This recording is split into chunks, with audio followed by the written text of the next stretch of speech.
Hello and welcome to Hammer and Thought. This is Micah Clymer, and today we are going to talk about failed inspections and how they're not always the contractor not doing his job.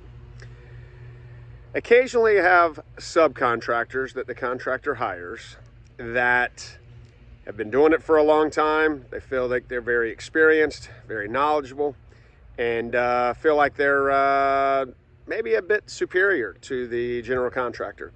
And then sometimes a situation like that is great. As a general contractor, I love to work with guys who are well more experienced than I am because I feel like I'm getting a better job. But occasionally, they have learned some tricks of the trade. One example is digging footings. Footings require a certain depth below undisturbed soil. One of the tricks of the trades is to dig the footing out and dump it on the outside edge in a clean fashion that makes it look like the footing is deeper than it is. As a general contractor, I could be on the job all day long. I could see that going on. I could remind the guys, hey, let's not do that. Let's follow the guidelines. Let's make sure we're digging at 12 inches below virgin soil. No, oh yeah, sir, boss, we got you, man. We got you, no problem. And then you step away, you leave, you do whatever you got to do. And next thing you know, they're doing it while you're gone. And so the inspector comes along, goes through and takes a look and says, hey man, I can pass this inspection. It meets the required depths. However, if it was my own house, I wouldn't want it this way. I would want to make sure it was 12 inches below undisturbed soil.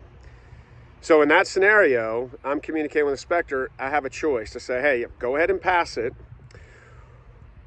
and leave it, or go ahead and pass it and I'll communicate with the subcontractor to fix it, or don't pass it, so fail it, so the subcontractor understands he has to address it. Now, I have, in a number of scenarios, had the inspector go ahead and fail it, because then I can go to the subcontractor and say, hey, this has to be addressed. The inspector wouldn't pass it. When the subcontractor understands that the inspector failed it, they feel obligated to fix it.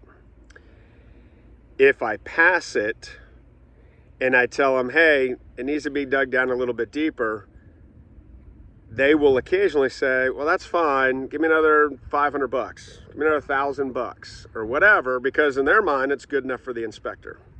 So for that reason, here's what I'm expressing. When we fail an inspection, it doesn't always mean we as a contractor aren't doing what we're supposed to do. Sometimes we fail an inspection because we're looking out for the best interest of the project and for the homeowner.